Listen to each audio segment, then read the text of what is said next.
Hello to those who've joined us. We will be starting in a very few mementos. Hello and welcome to Anthony Coles. Anthony, can you go on mute until we, thank you. That was very effective. All right, so let's start and welcome you this afternoon, Australian time, to the next session, the September session of the Road to Belém. My name is Andrew Petersen and I'm the CEO of the Business Council for Sustainable Development Australia. And today we're going to be looking at the delayed session. We did have this scheduled for the 11th of September, but given that I knew that there was going to be some announcements during the course of Climate Week New York, I thought it was wise to move this and say thank you for joining us today. In opening, as always, let me acknowledge that I am coming to you from the land of the Camaragal people and acknowledge their elders past, present and emerging, and particularly welcome and extend that respect to all First Nations peoples who are joining us today. So this session is going to be a discussion about what happened last week in New York during the course of the United Nations General Assembly anniversary 80, and also announcements that were made during the course of Climate Week New York, which was incredibly well attended and full of lots of discussion, speculation in the case of Australia's bid to host COP31, but also announcements by a number of both companies and also countries. So in that regard, let me just highlight for those BCSDA members who receive their tracker that we are updating it as at today with the webinar series, and I'll be going through, as the program suggests, some international developments. Then we'll be having a quick look at some Australian developments, what they all mean for Australian business. And then I'm joined by Anthony Coles from GreenGold Ventures, and I will wait until we get to that point to introduce him from where he is and his particular and important insights given what happened at Climate Week. Then we'll have a quick Q&A. If you have any questions, please use the Q&A function, and then we'll wrap up and look ahead to October's. So, as some of you may have counted, and I asked ChatGPT to confirm it this afternoon, but we are 41 days, or 42 days, depending on whether you count this day, away from the COP. And that's no mean feat, given what still has to happen, what has already happened, and what's going to impact what's already going to happen. That sounds tortuous, I appreciate, but hopefully stick with me and I'm sure you'll understand as we go along. In terms of international developments, well, we know that 100 plus countries have signalled their 2035 targets at UNGA, the United Nations General Assembly. That's no bad thing, given that there are at least, last count, 192 parties to the UNFCCC, and then another category of participants with the Paris Agreement. And so that's an important data set because that's going to shape what is or may be the success of this upcoming COP. We also saw last week, we saw in the week before Climate Week, the announcement by the COP president of the Thematic Days, which is focusing on forests, finance, energy, economy and justice. And then, of course, we had the announcements themselves by country during the course of Climate Week. And that obviously includes Australia's announcement, formal announcement during the course of the United Nations event, particularly during the Climate Summit, where Prime Minister Albanese confirmed that the Australia's NDC for 2035 would be a commitment of 62 to 70%. Now, what's important about that and others is that they represent about 25 to 26% of all global emissions, all the cumulative statements of NDC's announcements represent about 25 to 26% of those global emissions. What's not covered yet is the other big announcement, and that was China's announcement, this first cut, this first absolute cut pledge. Now, historically, they've made commitments or pledges in relation to emissions intensity, and they, according to their information, whether it's been verified or not is another issue, but certainly their information, they have met or exceeded their targets in relation to reduction of emissions intensity, but now they're committing to an absolute cut. And that absolute cut was announced at 7 to 10% by 2035. So when we understand what that momentum looks like from last week, then, as I said before, the 2035 NDCs on file now cover somewhere in the order of 25 to 26, I think it's actually 25.7%, if you want to be accurate, of global emissions. Clearly not enough, but it is continuing to be a step up versus what we saw this time 3-4 months ago. In fact, quite considerably changed since then. The big shift is obviously China. For the first time, it's pledged this absolute reduction. Now, that's consequential because China is the world's largest emitter. Not the US anymore, hasn't been for a while. China is definitely the largest emitter. Now, the EU immediately indicated that it was too weak.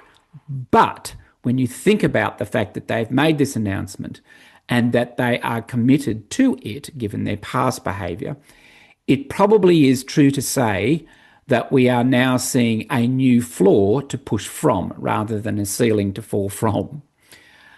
The other, as indicated, were these announcements of the thematic days by the COP presidency. Every president does do this. Theirs are interesting because forests is in there, as is climate justice. And that means it is a signal from the presidency about where they want the negotiations to connect to the real economy. Issues of financing and energy and broader narratives in relation to the economy are important, but it's interesting to see things like forestry and justice on their agenda. And so we're encouraging our members right across the network of Business Council for Sustainable Development to see that as a navigation beacon for Belém.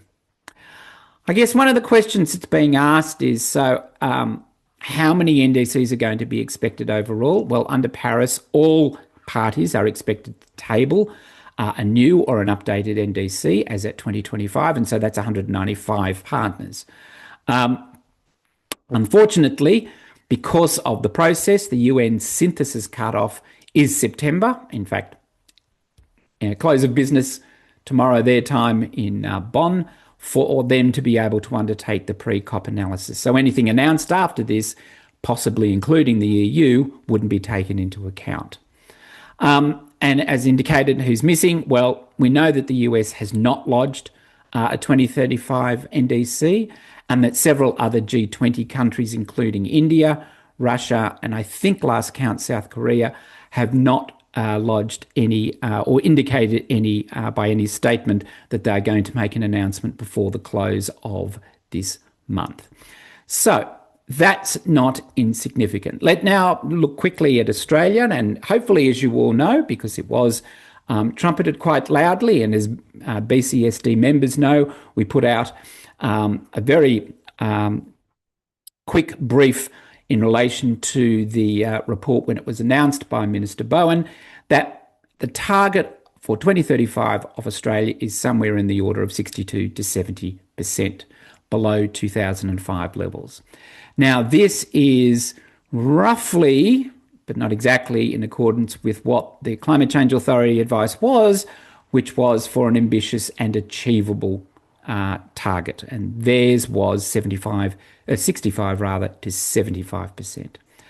We also saw, though, a net zero plan, and announcements of sectoral plans for power, industry, transport, land, and the built environment, amongst others. So that cut that's been announced is a formal line. That is now going to be hardwired into Australia's commitments over time. As indicated, the Climate Change Authority said that the range of 65 to 75 was ambitious yet achievable, and it was in the national interest. In the comments made by Minister Bowen at the time of the announcement, and for that matter, Prime Minister Albanese and Climate Change Authority Chair, were that what was being proposed of 62 to 75 was both ambitious but also achievable. These sector plans, they are going to be incredibly important because we can expect investors to look for credible pathways and near-term policy to make the numbers real. And so they are where we're now focusing for the benefit of our members. It's also going to be interesting, I think, that the debate is now heating up on land and nature, particularly the issue of native forest logging, and as recently as today, transport emissions, because this notion of the role of the national vehicle emission standards and also EV uptake, and whether we have a congestion tax, for example, is something that is very much on the table if there is going to be in any way the opportunity of achieving emissions reduction in the transport sector by 2035. They really are credibility tests for the target going forward. So what does it mean for Australia? And I wanted to highlight three things. The first was the issue of procurement and disclosure. These NDC-aligned asks are really quite important for you as business to understand. You can expect procurement and investor asks to align with this new NDC cycle. It'll be show me your 2035 aligned transition plan and interim milestones. How are you going to get there?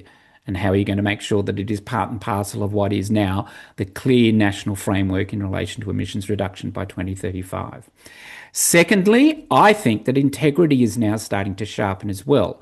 So after COP29 and the successful announcements in relation to the new Article 6 steps and the ongoing work of the supervisory body that's happening this month, then the guardrails on crediting and claims in relation to the use of credits is going to be much clearer. So again, you're going to see a hardness in relation, or a granularity is probably more accurate, in relation to the way in which a company shows how its portfolio is reducing, and in that regard, how its portfolio hygiene of emissions reduction matters, both to its key stakeholders, whether they are lenders, whether they are suppliers, whether they are the consumer.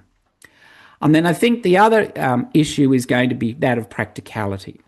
The pressure test of your offset strategy, for example, is going to be quite higher than it was in the past. Why? Because there's a lot of discussion about the role of offset strategies no longer being for and foremost in a pathway of emissions reduction. The second is you are going to have to, and I don't say this glibly, but you are going to have to rehearse your claims against emerging standards. You're going to be able to have to show how what you're claiming as emissions reduction is in accordance with these new emerging standards, whether that's SBTI, whether that is the manifestation of any expectation under the ASRS. So there are new expectations around what you're claiming, in addition to what the claim is going to be itself. And then I think you're also going to see a movement of CapEx pipelines towards power, towards efficiency, and towards nature, because that's the kind of focus that is going to happen at Belém. So these new areas of interest around where CapEx is going to land are going to be talked about at the COP. But let's now talk to somebody on the ground, and in this case, the somebody on the ground just happens to be, for some bizarre reason, got a photograph of Sydney Harbour Bridge behind him. But in this regard, I want to welcome Anthony Coles. Now, Anthony is the founder and the CEO of a company called GreenGold Ventures. And firstly, welcome, Anthony. Thank you. Anthony, lawyer should never ask a question he doesn't know the answer to, but where are you at the moment, given the picture? I'm actually in Adelaide. I just flew in yesterday, and the reason for the background is I'm currently in the middle of a workshop with the Singapore group with the Task Force for Nature-based Financial Disclosures, and we're Right. working on it. There's an ASEAN a workshop going on, and I've jumped out of there for this session to come Oh, along. thank you. Okay. All Mm, right. So let's cut to the quick. mm. So GreenGold, your company, works Yeah, almost exclusively, not exclusive, not necessarily exclusively, but certainly primarily in the Asian yeah, region and with a key focus on China.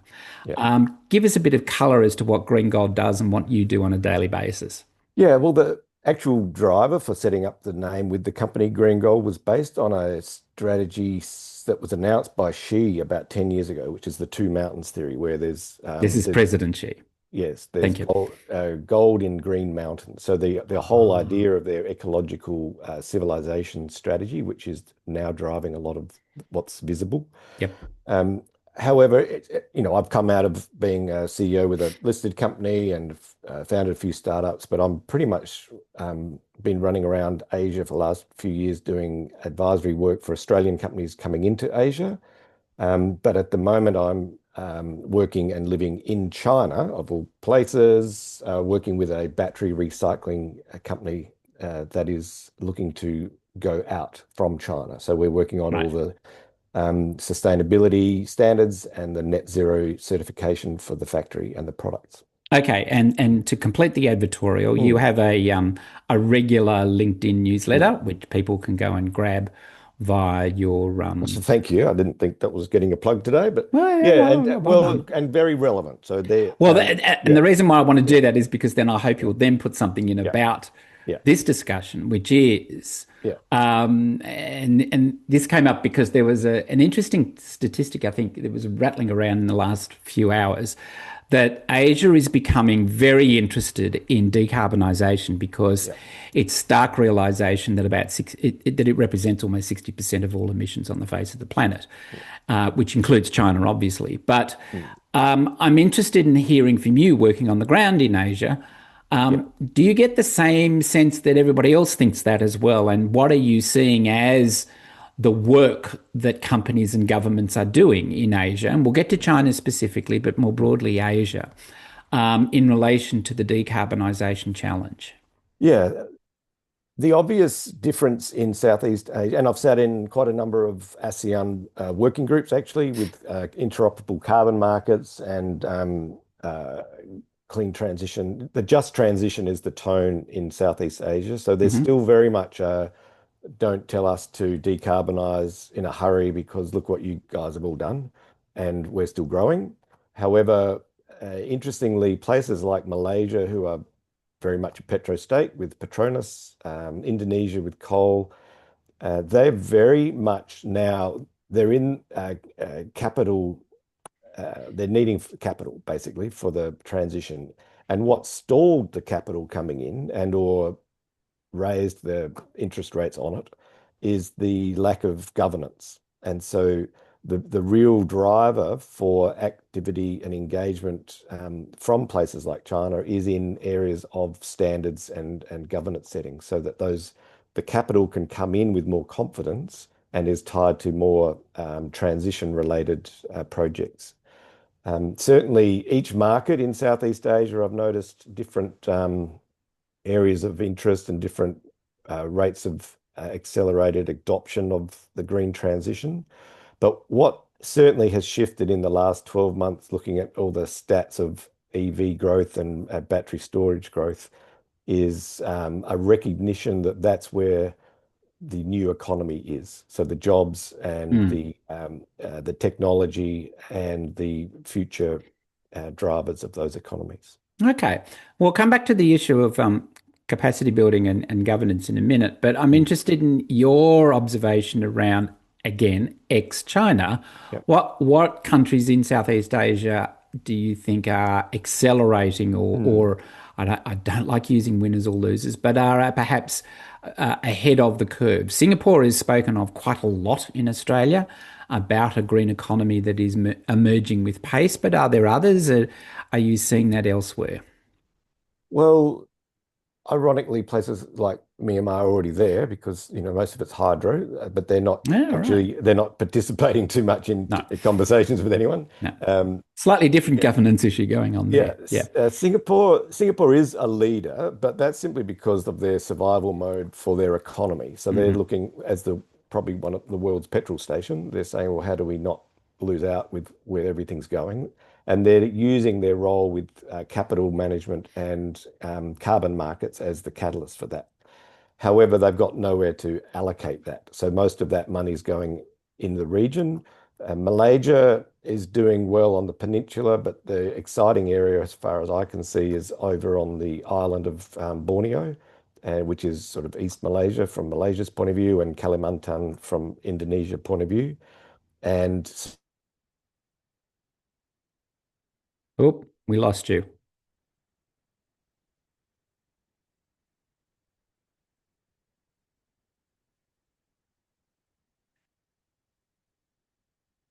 the transition in trying to build new industries around the new technologies driving the green economy. Okay, so let's now go to China because China was Mm, the big news, apart from a certain president's comment in relation to con and jobs um, yeah. in the United Nations last week. But China seems to be, um, according to some commentators, really stepping up in terms of commitment and at least perception of engagement with the broader decarbonisation agenda.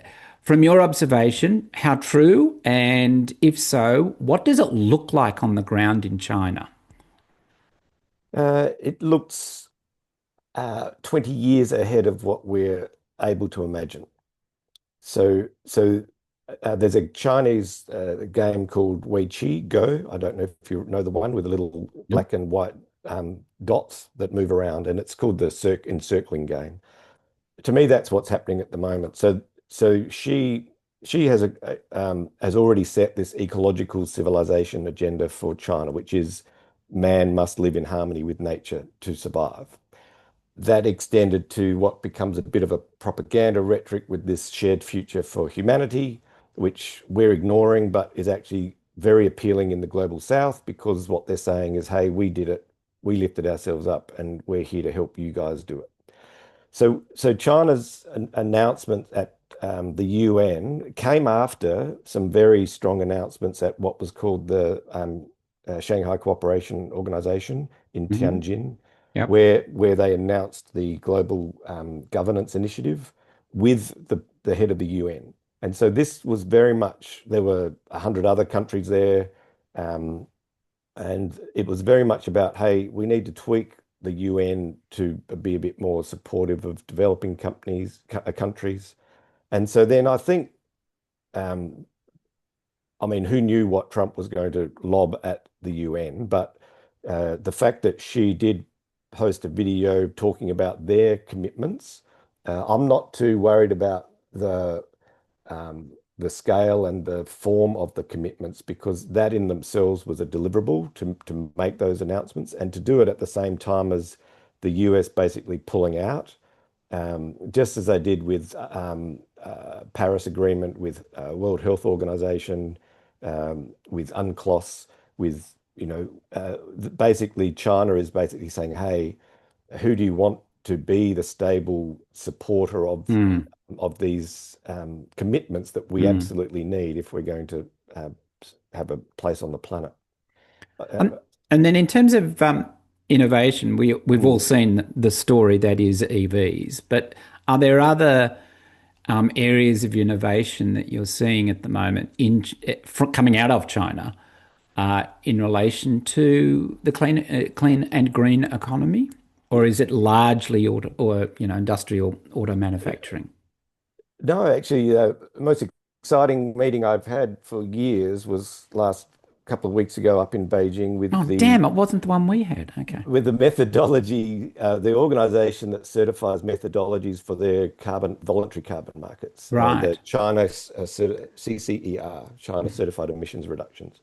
And so what we're working on is a program with the battery recycling program. So basically there's 80% reduction in carbon in recycled lithium than there is raw mined lithium. And we're trying to, um, I guess, monetize that by putting it in as a methodology, as to say, okay, what do we do to define this as a certified methodology for decarbonizing of the supply chain?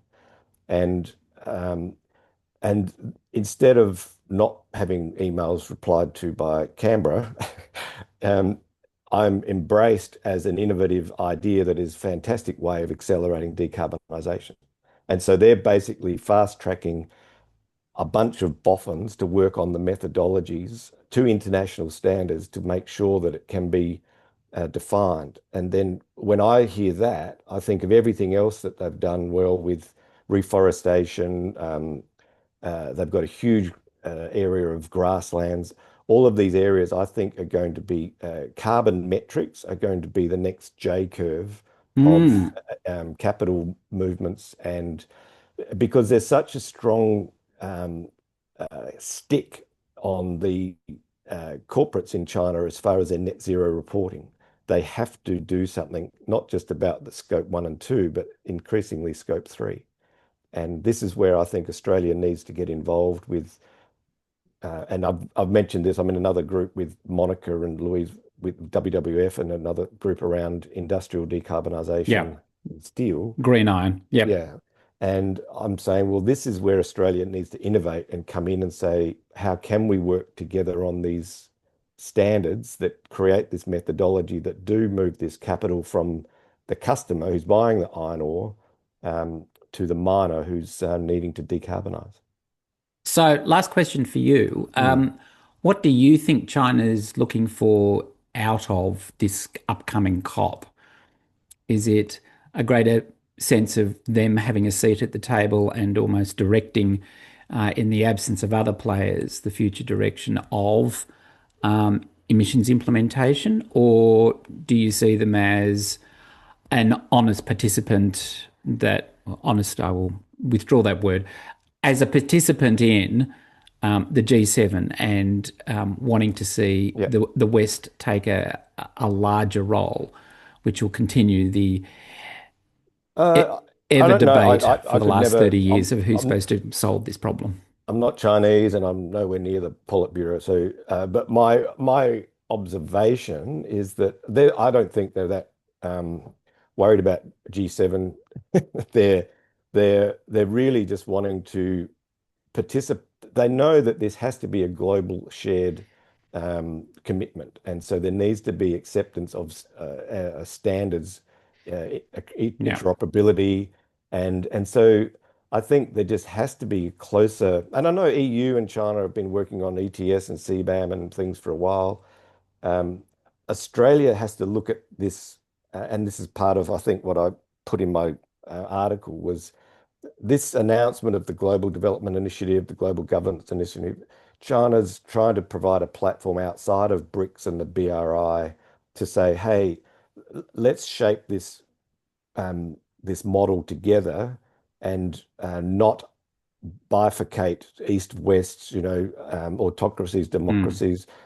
Humanity has to sort of solve this problem, and that's where the innovations are needed. And I think that's what I was trying to announce was, hey, if ever there's a time when Australia needs to sort of scratch its head and say, we need to really consider this, the negative impact of this US alliance on uh, our economic future. Because I can promise you, I'm working on another project in Indonesia with a group called the Green Alliance of Green Industrial Parks in China. And what they're doing is running training programs for standards around net zero certification of industrial parks and factories so that that will facilitate more accelerate investment and then streamline exports so that when the product comes out of a factory in Indonesia, it's got the same um, uh, supply chain decarbonisation standards as in China. So then they're shipping something to Europe to meet CBAM. It's all linked in. So so Yes. so that's what I'm seeing Australia missing out on by not sitting at the table with the region. Okay. All right. Well, thank you so much for your time and go back to your workshop. Yeah, And really do look forward to talking yeah. with you further as we get into the 2 weeks of Yep. the COP that are about to come up. Well, that's Very all, exciting. everybody. Thank you so much for joining us. I think it's true to say, if I was to summarize, momentum is real. The coverage of, what is it, 26% is there. China's new pledge is not insignificant, but the gaps remain both in volume and Mm. ambition. It's true to say that the integrity bar is also rising. So the conversation we had around the role of carbon markets, and in particular the strengthening of Article 6, I think is going to claim scrutiny will tighten over time. Australia's commitment now in relation to its 2035 NDC is set. It's there. The work really now is, how do you set, or create rather, credible sector pathways that business can actually plan against, invest, and start to accelerate. So our next edition is the 22nd of October. At that, we will welcome back our overseas colleagues who have been in New York, which is why they couldn't join us today. They're all exhausted, poor little pets. But they're back, and we will also be joined by Ilona Miller of Gilbert and Tobin, who'll give us a really important, I think, précis of what are the legal parameters in relation to this particular COP, and what's possible and what's not going to be possible. So that's something to sharpen your watch for in the lead up to Belém. For those of you who are currently subscribers of ESG Snapshot, you are going to now start to get more content in relation to what's going on at the COP. And in particular, if you subscribe to our new business service, TLDR, yes, it is what it stands for, you'll actually get live updates on a variety of topics, including what's happening at the COP and during the COP. So if you are in any way interested in understanding what's happening real time in relation to these negotiations, by all means, have a look at ESG Snapshot. You'll find details on our website. And once you've joined Snapshot, you will actually see the link to TLDR. Of course, if you are already a BCSDA member, you will be aware of and have the information around TLDR, and very much encourage you to sign up to the COP30 insights, because they will be coming not just from me, but also from our dear colleague Murray Griffin, who is the lead author, editor of ESG Snapshot. For now, though, thank you so much for joining us. I trust you found it interesting. Don't forget that a copy of the recording will be up on our YouTube channel in the not too distant future. But for now, thank you so much, and look forward to seeing you somewhere in the future. Bye for now.